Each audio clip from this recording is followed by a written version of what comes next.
Okay. Hello, everyone. My name is Greg Brown, and I am with the Illinois Department of Commerce, Office of Employment and Training.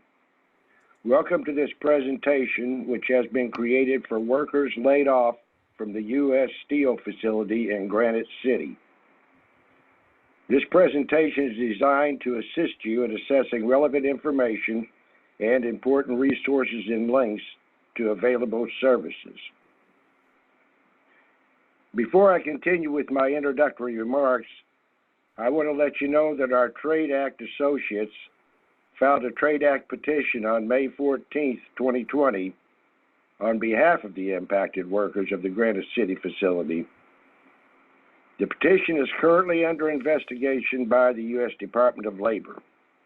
Now, the previous Trade Act certification had expired in August of 2019. We will keep you informed as matters develop. We are aware that a number of you have already signed up for unemployment insurance and are perhaps also aware of some of the other information that will be presented today. We ask that you continue to participate because there will be updated information along the way. As you can see on the screen, the four agencies listed on the agenda are combining today to bring you information on benefits that are eligible to apply for as a dislocated worker. They will be presenting important information in the order you see on the agenda.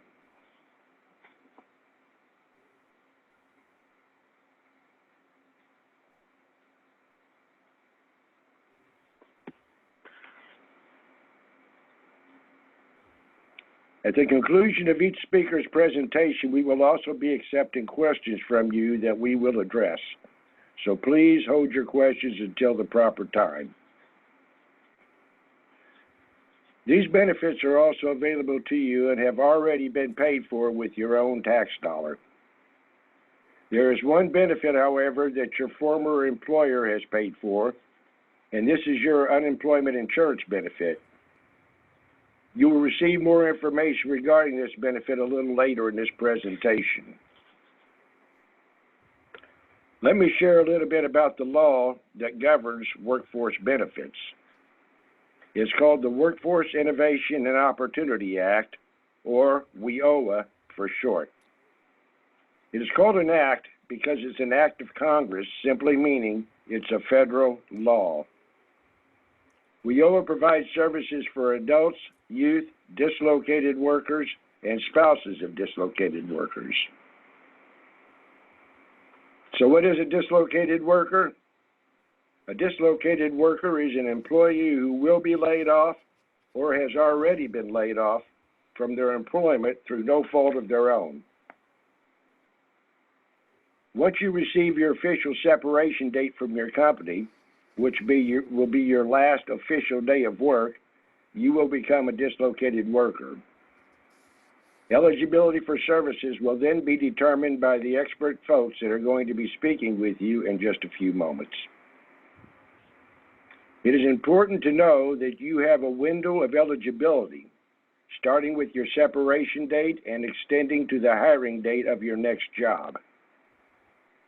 During this time, you can utilize WIOA services, which may include training, for example. Training means the opportunity to return to school at no cost to yourself in order to learn a new skill and obtain credentials to assist you in finding new employment in order to meet your personal and financial needs. Other options, such as work-based learning opportunities, are also available. The next presenter will talk more about work-based learning options, and together, we will work towards a plan that supports your personal and reemployment goals. So there's a common theme here today, and it is that you are not alone in facing this reemployment challenge. We encourage you to connect with us right away in order to learn more about the services and how to access your benefits. We are here to support you, but you have to take the first step, make that first call, and you'll be on your way to discovering all the benefits awaiting you as a dislocated worker. You will want to write down the link at the bottom of this screen that will lead you directly to the Illinois WorkNet page that's been specifically designed for the impacted workers of the U.S. Steel Granite City Works facility. This link provides a number of resources to help you on your journey to reemployment. Thank you for your time today, and on behalf of the Illinois Department of Commerce, we extend to each of you our very best wishes as you continue on your journey to reemployment. The next presenter, Tony Stevenson of Madison County Employment and Training, will now provide information on how to access dislocated worker services and benefits. And now here's Tony. Thank you.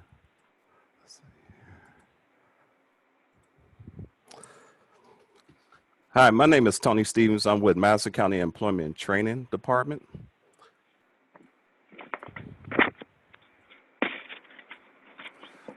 We are located at 101 East Edwardsville Road in Wood River, Illinois.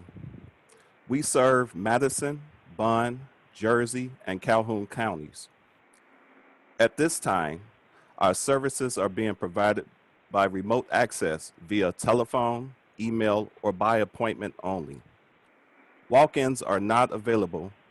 You can contact us at 618-296-4301 for services. Our goal is to provide services to individuals by assisting them in finding, obtaining, and maintaining employment or vocational educational-based training that leads to gainful employment. Some of the services that we offer are occupational training, tuition assistance, career development services, job search assistance, local job listings, resume development assistance, community resource directories, virtual workshop for job seekers, which is coming soon, virtual education orientation workshops, which are also coming soon. We also offer computer, fax, and printer access by appointment only, and referrals to partner agencies for services and support. Our partners include Division of Rehabilitative Services, Lewis and Clark Community College, Southwestern Illinois College, SWIC, Illinois Department of Employment Security, Caritas Family Solutions, TRIO Educational Opportunity Centers, Land of Lincoln Legal Services, and Regions Bank.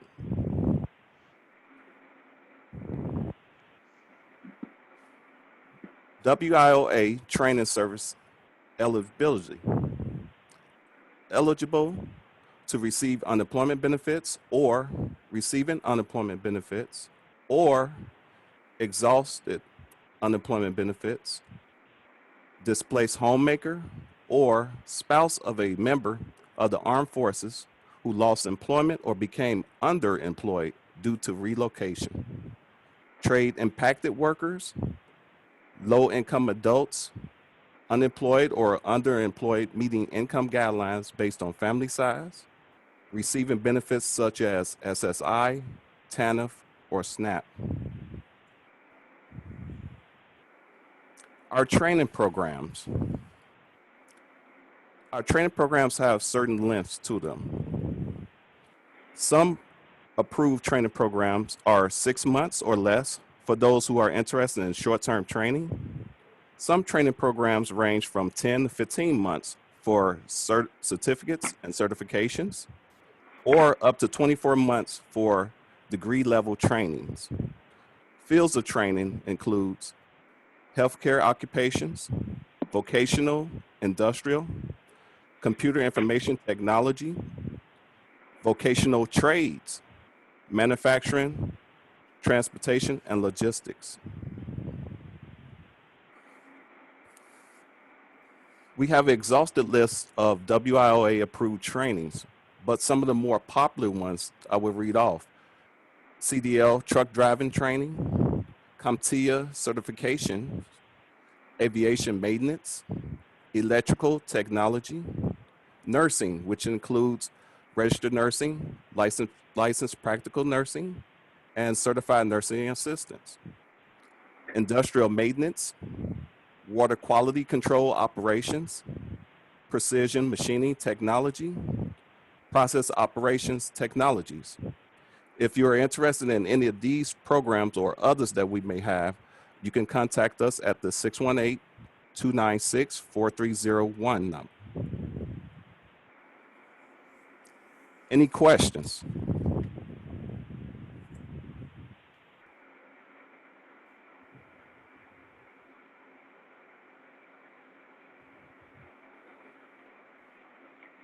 If you have any questions after this presentation, we can be contacted. The phone number is area code 618-296-4301. Thank you. The next person that you will hear from will be Jessica Jenkins from Illinois Department of Employment Securities.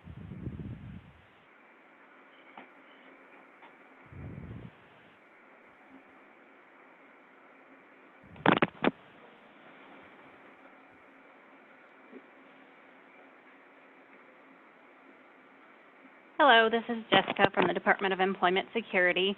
I'm going to talk to you about how to file an unemployment insurance claim and how to certify for benefits. I know most everybody probably has already filed their claims, so I will be skipping over some slides fairly quickly, but by all means, if you have any questions, there'll be a chance to ask some questions at the end.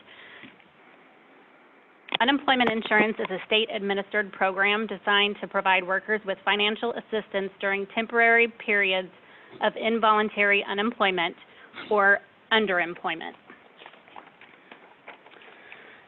In order to receive benefits, you do have to be monetarily eligible, which basically just means that you have earned enough wages during the period of review to receive unemployment benefits. What they calculate will end up being what is your weekly benefit amount, and that's what you're eligible to receive on a weekly basis. The minimum weekly benefit amount right now is $51, and the maximum anyone can receive is $484. Now, that does not include a dependency allowance. There are two different kinds of dependency allowances. There's a dependent child under the age of 18 or a non-working spouse. So if you have either of those, you could potentially have an additional amount above your weekly benefit amount, in addition to your weekly benefit amount. Reporting more than one child does not increase your dependency allowance. So it doesn't matter whether you have one child or three, it's going to be the same amount for your claim. And they don't allow both. It's either one or the other. So if you have a dependent child and a dependent spouse, they would go with the dependent child because it is a higher amount. The minimum allowance for a dependent spouse is $15, and the maximum is $93. Minimum allowance for a dependent child is $26, while the maximum is $185. And again, that's in addition to your weekly benefit amount. Right now, there are other payments that you will potentially receive, and that's an additional $600. This is an emergency $600 increase that will be automatically applied to your benefits that is received after 4/6, and this is effective until the end of July. You don't have to apply for anything different. It's just automatically added into your payment when you certify and get paid for it.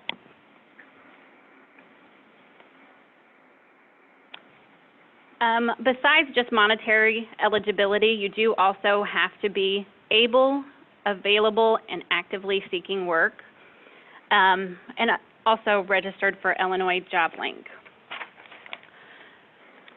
Because of the state of emergency and the COVID, right now there are some different reasons why they could allow you on able, available, and actively seeking. One, for example, might be if you are under doctor's orders to stay home for COVID. If it wasn't for COVID, you'd still be normally available, and they may be able to take that into account. So there are some special situations going on right now because of the COVID, but that's on an individual basis. For the most part, you still do have to be able, available, actively seeking work, and registered in Illinois JobLink. Illinois JobLink is an employment service tool that's used to enhance an individual's ability to obtain employment.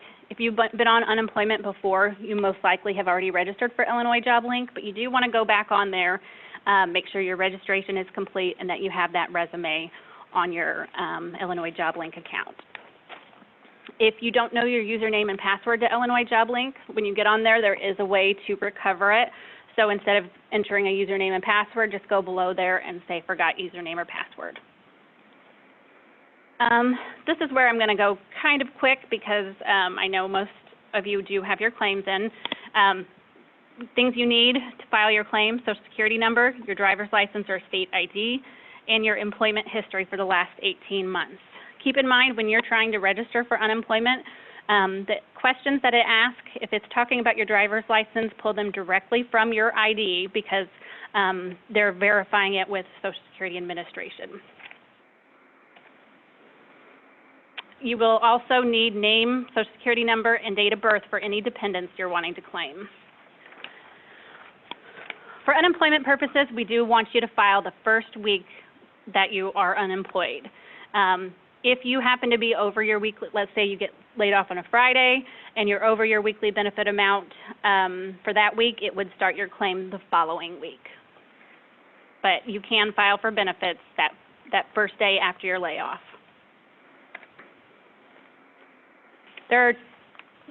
The main way they want everybody to file is at the website, ides.illinois.gov.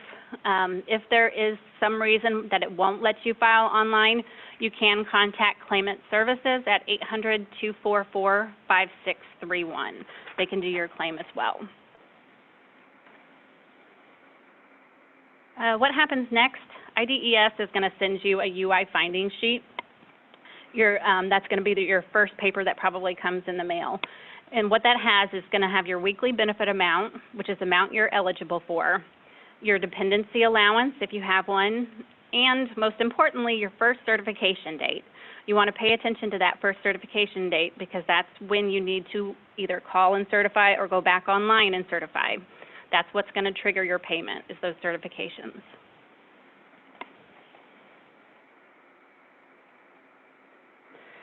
Your maximum weekly benefit amount or allowance is the total amount that you're eligible to receive for the full year.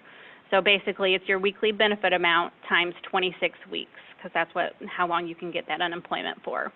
It does not include your dependency allowance or the emergency increase to benefits. It's just your weekly benefit amount times 26 weeks. Your certification, like I said, that's what normally will trigger your payment. It's just answering a list of questions that are asked to determine if you're eligible to receive unemployment benefits for the weeks in question. And that weeks in question should always be a 2-week time frame. Your UI finding sheet, it's going to assign you either a Monday, Tuesday, or Wednesday date to certify. You'll certify on that date and then every other week after that. So every other Monday if you're assigned a Monday, or every other Tuesday if you're assigned a Tuesday. If you happen to ever miss your assigned day, Thursday and Friday are makeup days. So don't stress if you miss it, just call Thursday or Friday and you shouldn't have any problems. It, however, will not let you certify on a day that you're not assigned to. So if you're a Monday person, it's not going to let you certify on Tuesday or Wednesday. You'll have to do that on Thursday or Friday. Like I said before, there's 2 ways to certify. You can do it online, which is available from 5 to 7:30, or you can do it on teleserve, which is available from 5 to 7:30 as well. The teleserve is just an automated service. If at all possible, it's probably better to go ahead and try to do your certifications online. It gives you a little bit more time to process the questions, and it will give you that confirmation number when you're done. Payment options. After filing a new claim, you automatically get sent out a new debit card. Not a new debit card, a debit card. If you have already received one in the past, they're not going to send you out a new one. That'll still be the effective card. You do have the option to enroll in direct deposit, and we do strongly encourage you to do so. You just go back online at ides.illinois.gov and click the option to enroll in direct deposit.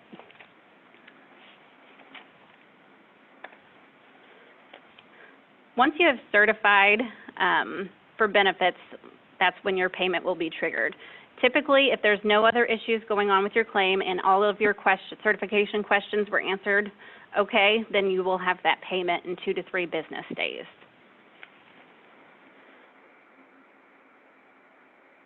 Normally, people are not paid for the first week of your unemployment claim. That's called a waiting week. Right now, they have waived that waiting week for any claims with a benefit year begin date of 3/9 or later. So if this is a new established claim for you, most likely you will have that waiting week waived.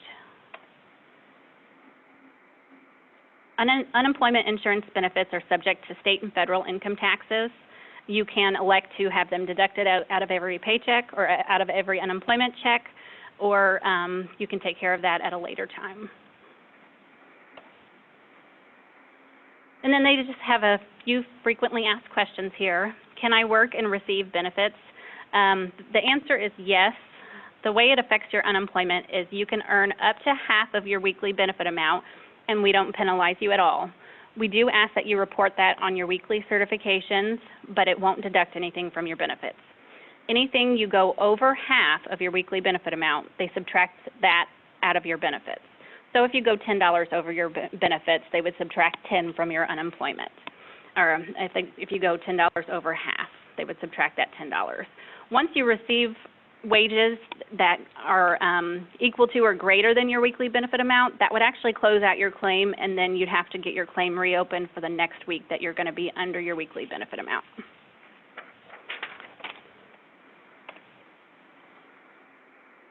They give you an example here. It just says if your weekly benefit amount is $350 and you earn $275, since half is $175, your benefits will be reduced as follows, and it shows you that they would subtract $175 from the $275, giving you $100, which means $100 would actually be deducted from your weekly benefit amount. I like to explain it using nice even numbers. If your weekly benefit amount happens to be $200 and you earn $110, like I said, they would subtract that $10. $175, they would subtract $75. Once you got to your full weekly benefit amount, they would cancel your claim, and then you have to get it reestablished the next week you're under your weekly benefit amount. Some other types of disqualifying income, pensions can be disqualifying. Typically, 50% of the amount you receive may be deducted from your weekly benefit amount if you paid into the pension. If the employer paid the full amount, then it would be $100 or 100% deducted. If that percentage ends up going over your weekly benefit amount, then you wouldn't be eligible for benefits.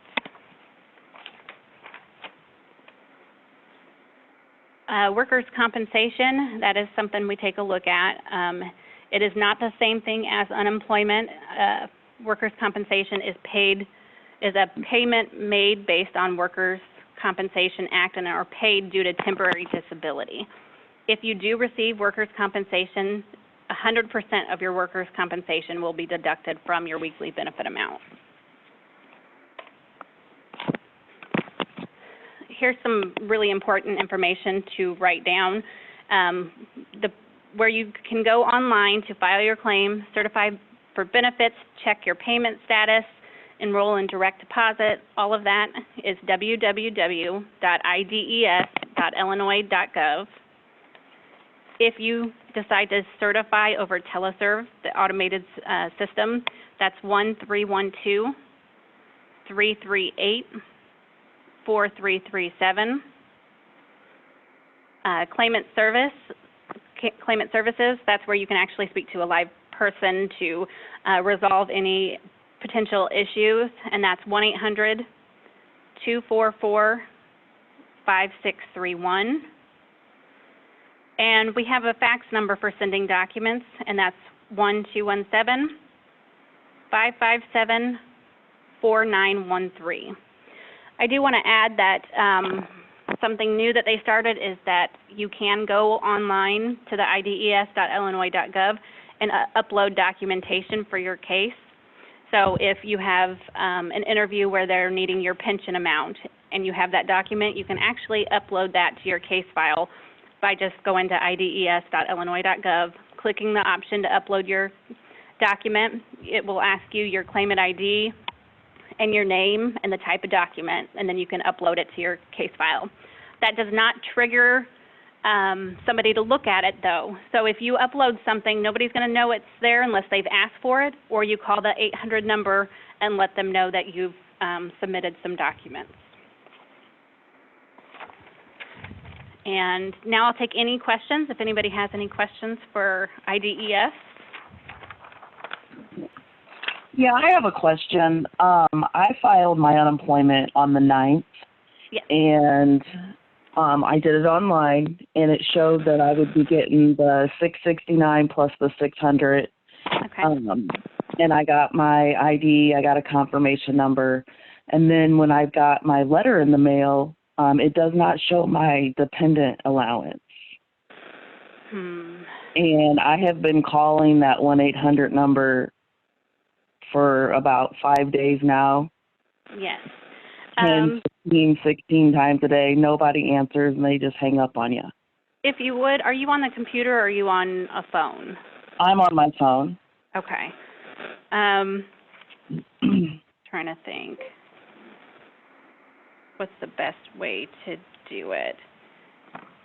Oh, you know what? I can just look at your phone number on the group, and then I can give you a call when we're done. I think I can see that. Give me just 1 second.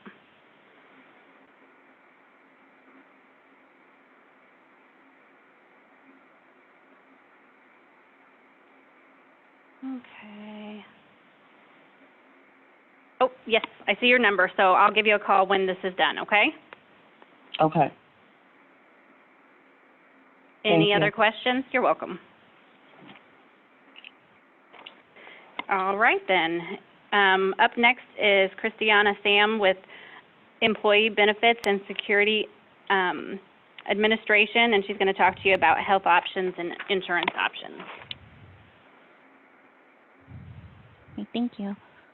I'm going to pull up my PowerPoint presentation. Let's see.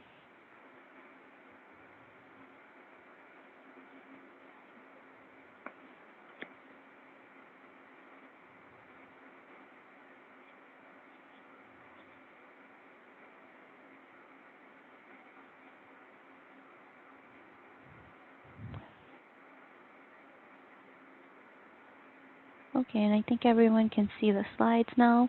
Again, my name's Christiana. I'm with the U.S. Department of Labor. Specifically, I'm with the Employee Benefit Security Administration. Today, I'm going to talk about other healthcare coverage options and a little bit about retirement benefits. So, let's see. So again, I'm with Employee Benefit Security Administration. We enforce some of the provisions of the Employee Retirement Income Security Act, also known as ERISA. ERISA is the set of laws that govern many employee benefit plans sponsored by private sector employers. Today I'll talk about the rights that are pertinent when you're going or when you're transitioning between jobs, and also talk about the time frames that are related. Okay, so for health insurance options, let's see. Generally, you have your special enrollment rights, which is under the Health Insurance Portability and Accountability Act. You also have your rights under the Consolidated Omnibus Budget Reconciliation Act, also known as COBRA. Generally, COBRA provides you the opportunity to continue your health coverage benefits under your former employer's group health plan. Another option you have is coverage through a government program such as Medicaid, Medicare, or CHIP.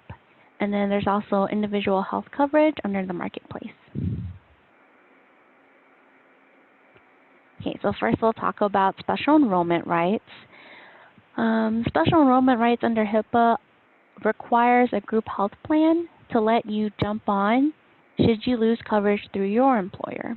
So if you have a spouse with a group health plan that you previously denied, you can jump on without it having to be open enrollment. Or if you're under the age of 26, you can jump on to your parents' plan. Generally, at a minimum, you as the employee who's losing coverage through your employer, you have 30 days within the loss of coverage to request special enrollment. That loss of coverage means the date that you actually lose coverage.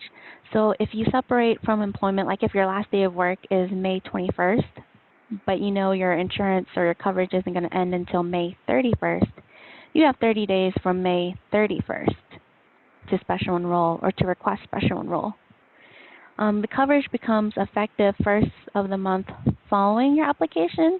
So if you request special enrollment and apply for special enrollment on May 31st, your coverage is effective April 1st, so long as they have all the information that they need.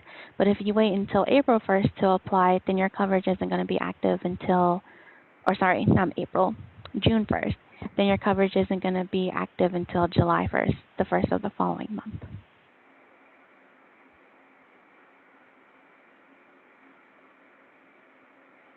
Okay. Next is COBRA. COBRA is another way to continue health coverage. This will let you stay on the employer's plan that you were previously on. Let's see. This includes dental and vision plans, but disability and life insurance plans are not included under COBRA. Generally, the continuation coverage under COBRA has to be identical to the coverage that you're currently on prior to you losing coverage. While on COBRA, you have to receive the same benefits, choices, and services that similarly situated participants and beneficiaries would have under the plan. This would include a right to open enrollment. You're also subject to the same rules and limits that apply to similarly situated participants or beneficiaries, such as copayment requirements, deductibles, and coverage limits. COBRA covered group health plans that are sponsored by private sector employers generally are governed by ERISA. ERISA doesn't require employers to have plans or to provide any particular type or level of benefits, but it does require plans to follow ERISA rules. And so, let's see. Oh, and then also, COBRA generally applies to all group health plans maintained by private sector employers with at least 20 full-time employees.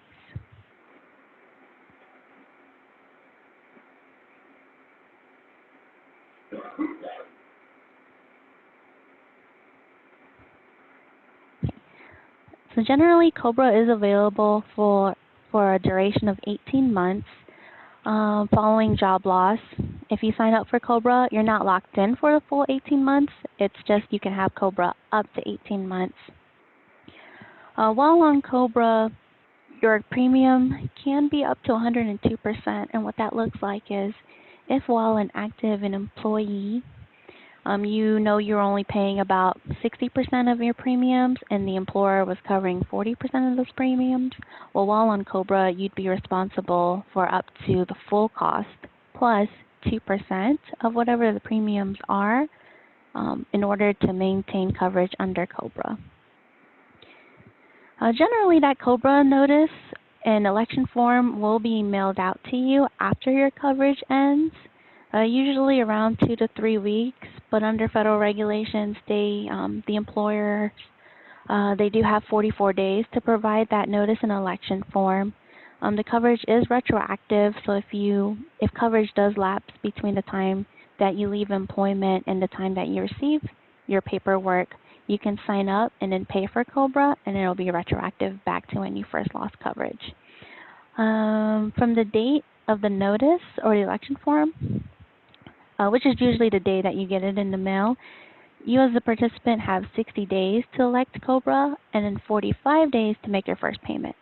So your premium payment isn't due with your election form, but if you know you need coverage, then I would suggest that you include the premium with your election form, because while your coverage has lapsed, the employer can suspend coverage until they receive your COBRA premium. But once they receive your COBRA premium, then it usually takes 3 to 7 business days to process your COBRA premium and reactivate and reinstate your coverage. Oh, and then the other thing too, if you don't include your premium with your election form and you wait about 60 days to elect for COBRA and then about another 45 days to make your initial payment, your payment does need to cover that 100 days of coverage in order for your COBRA to be active and current. If you're wanting coverage currently, because COBRA is retroactive, payment is also retroactive.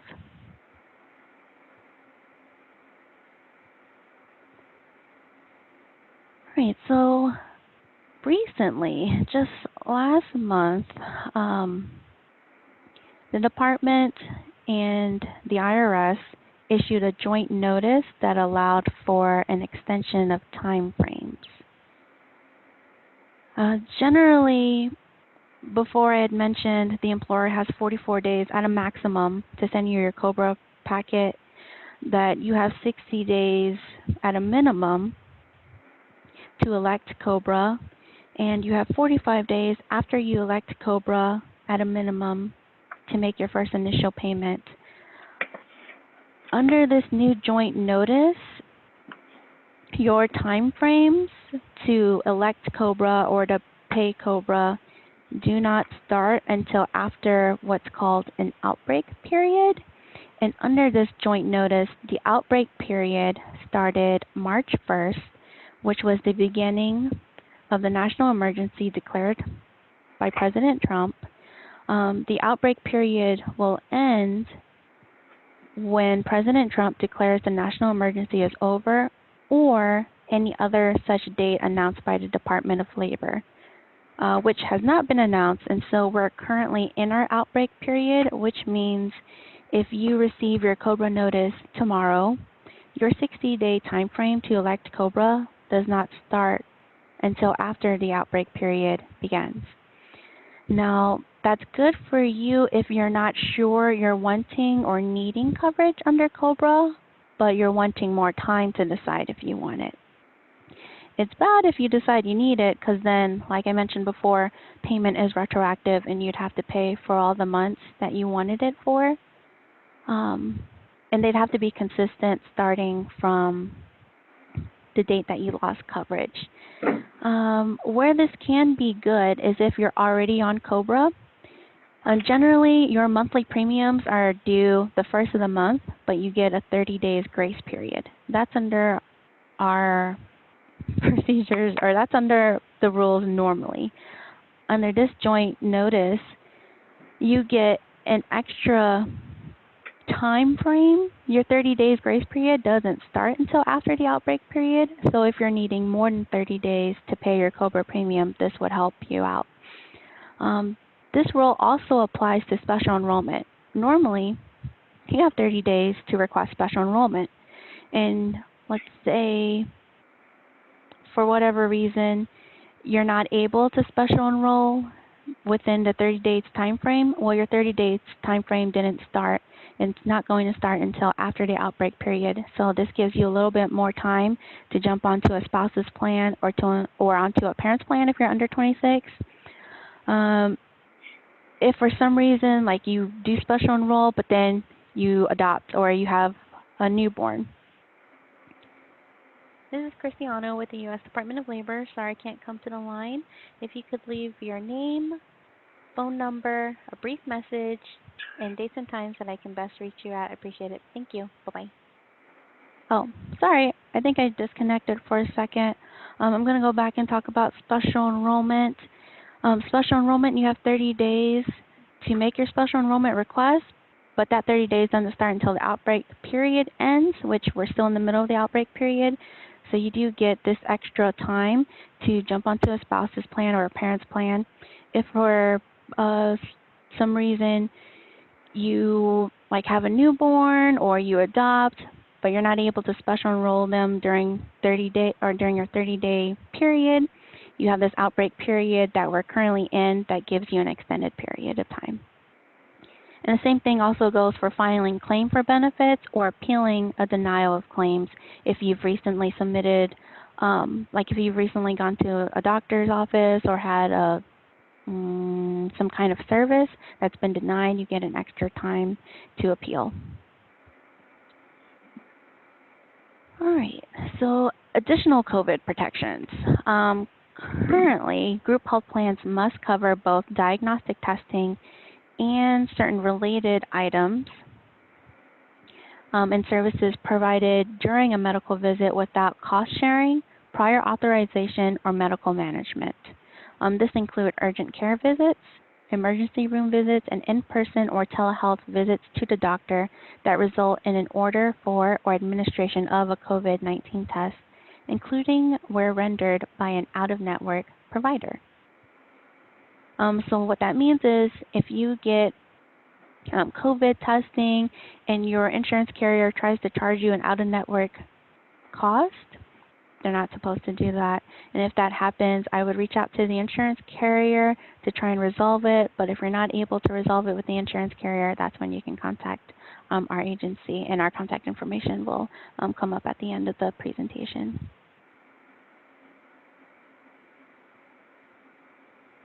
All right, so next, you can get health coverage through the marketplace. The marketplace is sort of this one-stop shop where you can see or view different coverage options and compare to different prices. While on the healthcare or the health insurance marketplace website, you'd also be able to make direct comparisons of the coverage, the premiums, the deductibles, and the out-of-pocket maximums. You might also be eligible for a tax credit to lower your monthly premiums and out-of-pocket costs. Generally, enrollment onto the marketplace, open enrollment is during November and December, but when you lose your job-based health insurance, that opens a special enrollment right for you to jump onto the marketplace. This special enrollment right onto the marketplace is 60 days before or after you lose coverage. So with special enrollment, you've only got 30 days, but with health insurance on the marketplace, you have 60 days. The date of your coverage will start depending on when you select a plan. So if you apply between the 1st and the 15th of the month, your coverage will start the 1st of the following month. It's not retroactive like COBRA. It's prospective only like special enrollment. If you apply for marketplace coverage between the 16th through the end of the month, your coverage might start the 1st of the following month, or they might skip a month and your coverage won't start until the next month.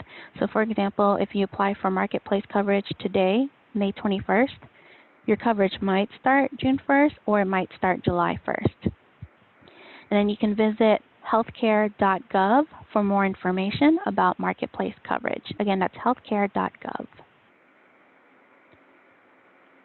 Okay, and then finally, another option for healthcare coverage that you can consider is coverage through a government program such as CHIP, which is the Children's Health Insurance Program, or Medicaid. To find out if you qualify, you can visit healthcare.gov, or you can visit your state's Medicare website. If you qualify, coverage would begin immediately. And generally, you can apply for and enroll in Medicaid or CHIP any time of the year. Okay, now I'm going to move on to retirement plans. If you have retirement benefits, I would make sure that you contact your service provider for that retirement plan to update your contact information and your mailing address. I would make sure that you're getting information from the retirement plan, at least annually. And I would also request the summary plan description from your retirement plan. That summary plan description is going to describe all your rights under the plan, how the plan operates, when you can take a distribution or a rollover from the plan, and any other important information that you should know on how the plan operates. So generally, when you separate from employment, sometimes you have to wait until you're of normal retirement age to take the benefits. Sometimes you can roll it right on over into a personal individual retirement account or to your next employer's retirement account if your next employer allows it. Or you can take a direct distribution, which would be sort of like a lump sum payout.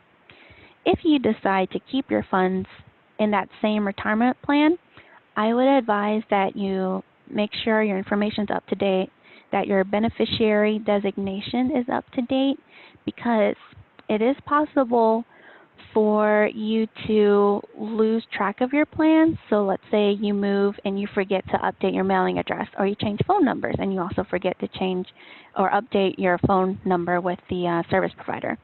And then your old employer changes service providers 2 or 3 times. By the time you retire, it's possible for you to have lost track of where your retirement plan is, and for your retirement plan to lose track of you. We often get calls from people who've lost their retirement plans, and there is no government agency that maintains a database of where all these funds are transferred into, and have a database that connects it back to you. And also, I'd make sure your beneficiary designations are up to date, because let's say you've set your beneficiary as your spouse, and then you get a divorce next year.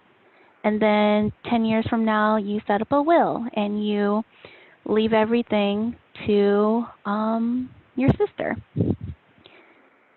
Most cases, the will does not override the beneficiary designation form.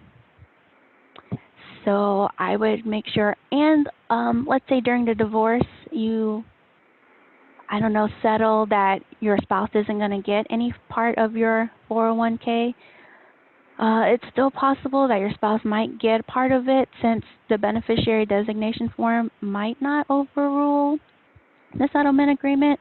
So it's just best to make sure everything's up to date, your current address, your phone number, email address, beneficiary designation form, and to keep that updated every year, just because life happens, things change. All right, so that's the end of my presentation. I covered a lot of items today. If you have questions, you can call our toll-free center at 866-444-3272. Again, that's 866-444-3272. You can also submit a web inquiry at our website, dol.gov/agencies/EBSA. Marketplace, I mentioned that before. Their phone number is 1-800-318-2596. Again, that's 1-800-318-2596. That wraps up my section, but just to recap our whole presentation today, for questions about how to access dislocated worker services such as career development and reemployment training, you'll want to reach out to the Madison County Employment and Training Department. The Madison County Employment and Training Department's phone number is 618-296-4301. For questions about your unemployment benefits or how to certify for benefits, preferably you'll want to contact the Illinois Department of Employment Security via online at ides.illinois.gov. And then again, let's see. Oh yeah, and then again, the Illinois WorkNet Center has a web page set up specifically for U.S. Steelworkers of Granite City, and it's on their website. Does anyone have any questions for me regarding continuing healthcare coverage or retirement?